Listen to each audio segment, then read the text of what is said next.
Ya saudara, Tuhan Yesus adalah Allah yang sangat peduli pada penderitaan umat manusia.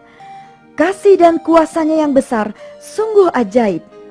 Dengan belas kasihannya, Ia datang dan menyembuhkan Ibu Sriatini dari sakit osteoporosis yang akut.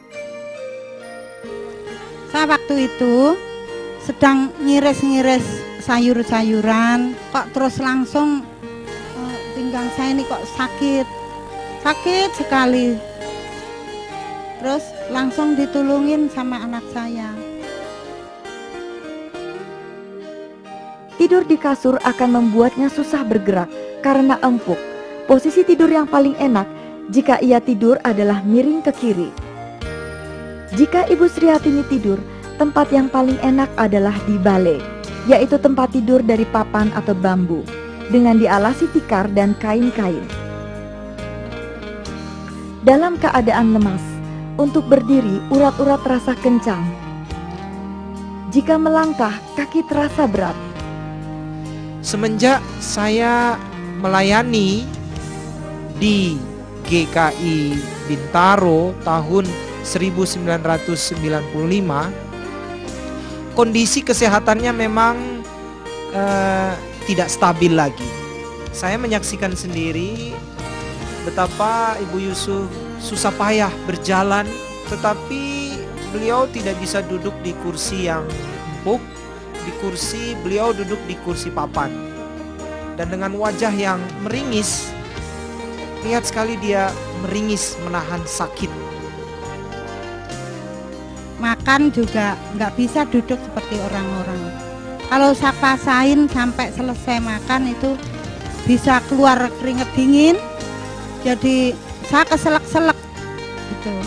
Pada tahun 2001, Ibu Sriatini dibawa ke rumah sakit. Ia berjalan sambil menangis karena kesakitan. Sini, sakit ya? Aduh, sini sakit.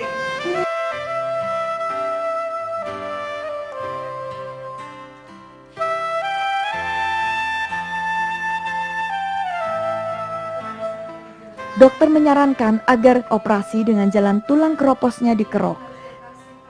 Ia diberi obat 9 macam yang harus diminum 3 kali sehari.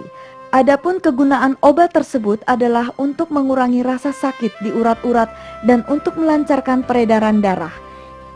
Saat ia hendak ke kamar mandi untuk buang air kecil, ia merangkak sambil menangis, memegangi tongkat karena jika berdiri takut jatuh dan terbentur benda. Bila ia tidak kuat untuk merangkak karena tulang sudah mulai terasa sakit, ia akan tidur terlentang dulu di lantai dengan keadaan kepala terasa panas dan harus mengipas dulu. Setelah terasa dingin, ia kembali merangkak. Sungguh suatu penderitaan yang tak tertahankan. Saya putra kedua dari Ibu Sriatini. Saya saat melihat penderitaannya seperti itu ya, seperti merangkak atau melakukan pekerjaan sambil tidur, mungkin dalam hati saya sangat kasihan sekali gitu. Karena sakit yang tidak kunjung sembuh, Ibu Sriatini meminta anaknya agar teman-temannya mau mendoakannya dan bertanya mungkin ada yang tahu tentang kesembuhan sakit yang dialaminya. Lalu ada seorang anak persekutuan doa di sekolah yang tahu tentang KPPI dan menyarankan agar Ibu Sriatini datang ke KPPI. Pada saat puji-pujian, seketika itu juga ia dapat merasakan darahnya mengalir pada urat-urat di bagian belakang. Ia merasakan badannya hangat dan enak. Kemudian ia mencoba berdiri dan ia bisa melakukannya. Lalu hamba Tuhan di depan berkata, "Siapa yang sudah merasa dijamah Tuhan, angkat tangannya." Pertama-tama tangannya terasa kaku, tapi ketika ia mencoba untuk mengangkat tangan, tiba-tiba tulang tangannya bisa diangkat.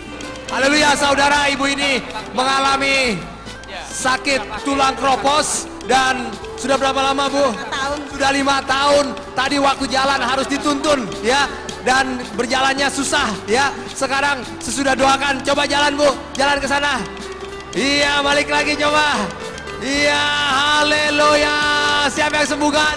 Iya, terima kasih Tuhan. Tuhan Yesus yang menyembuhkan. Tuhan Yesus menyembuh. Haleluya, haleluya. Nama saya Luther Tarlim Samara.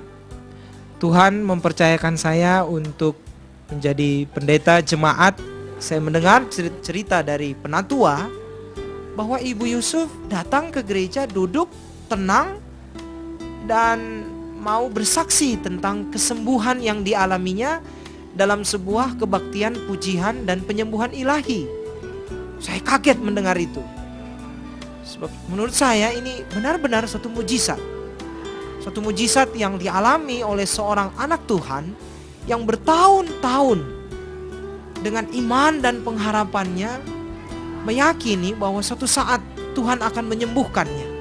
Saya katakan ini ajaib, dan inilah buah dari iman dan pengharapan seorang anak Tuhan yang tekun dan setia hanya pada Tuhan.